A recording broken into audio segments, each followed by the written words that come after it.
की बारगाह में दाहिया कल्बी आए, तड़प उठे आका जी, मुझे नींद नहीं आती, मुझे चैन नहीं आता, मुझे करार नहीं आता, हजूर क्या करूं, नींद उड़ जाती है, ख्याल आता है क्या मैं बख्शा जाऊंगा?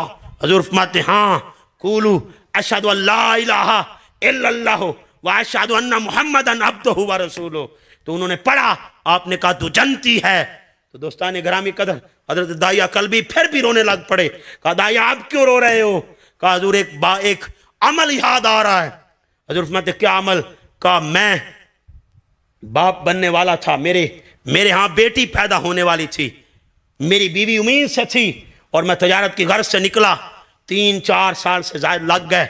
मैं वापस आया तो बेटी चलने के लायक हो गई, बोलने के लायक हो गई। माँ ने मेरी मोहब्बत सिखाई, माँ ने बाबा का प्यार सिखाया।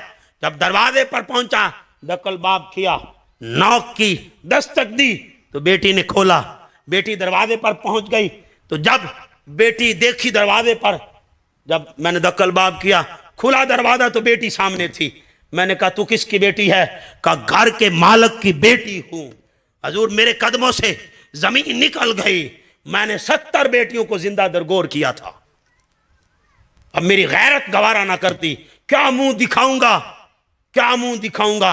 लोग ताने देंगे, लोग बातें करेंगे कि अपनी बेटी के बाद बारी आई तो तूने अपने हाथ रोक लिए, तूने अपनी गैरत जमीन में दफन कर ली। तो हजूर मुझे मेरा जलाल बरकरार रहा। मेरी बीवी हाथ जोड़ती रही, मिन्नत समाजत करती रही, वो मनाती रही, मैं ना माना। हजूर मैंने बेटी को उठाया, चल पड़ा। चलते चलते एक जगह पहुंचा, मैंने बेटी के लिए कब्र खोदी। जब कब्र खोद ली, बेटी को लिटाया, उसके कदमों पर मिट्टी डालनी शुरू कर दी। जब नन्ही नन्ही टांगों पर मिट्टी पड़ी, वो टांगे मिट्टी में दब गईं। एक सवाल उसने किया, बाबा बता मेरा कसूर क्या है, मेरा कसूर क्या है? आज दोस्तान ग्रामी कदर, जब भी वो मेरे ख्याल में आती है, बात कानों में गूंजती रहती है। मेरे नबी ने यह वाकया 3 दफा सुना। और दोस्तान ग्रामी कदर, इस वाक्य में एक लतीफ नुक्ता यह भी है, तड़पा देने वाला।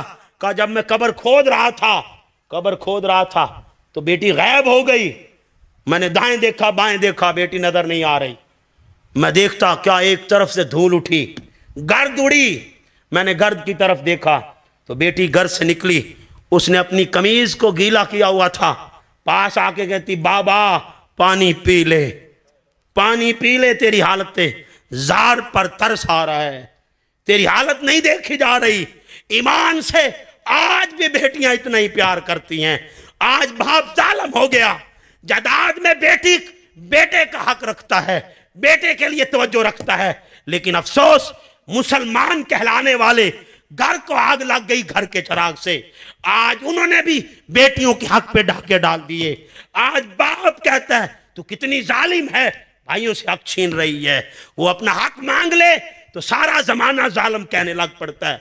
मसलकों की जंग कर रहे हो, आओ मेरे आका की मोहब्बत की जंग करने वालों, दम भरने वालों और मिलाद मनाने वालों, दे नशीन कर ले। मेरे आका ने ये वाकया 3 दफा दाइया को कहा, मुझे सुनाओ, फिर सुनाओ। और हालत क्या हो गई? ये हालत हो गई मेरे नबी की। वो तूने कैसे दफन कर दिया, तूने बेटी को कैसे दफन कर दिया? भाइयों सवाल है। एक वक्त था लोग जिंदा दरगोर करते थे, बताओ बेटी का कसूर क्या है? क्यों हक पे डाका डाल लिया? क्यों बहनों के हक गस्ब कर लिए? क्या कसूर है? अगर भाई बन के आता तो जायदाद में हिस्सा देते, बराबर का शरीक करते। साहब हाथ जोड़ के कह रहा हूं, वो बेटी मिलाद मनाए, वो बहन मिलाद मनाए जिसको तकरीम मेरे आका ने दी। वो बेटी मिलाद मनाए जिसको जिंदगी मेरे आका ने बख्शी।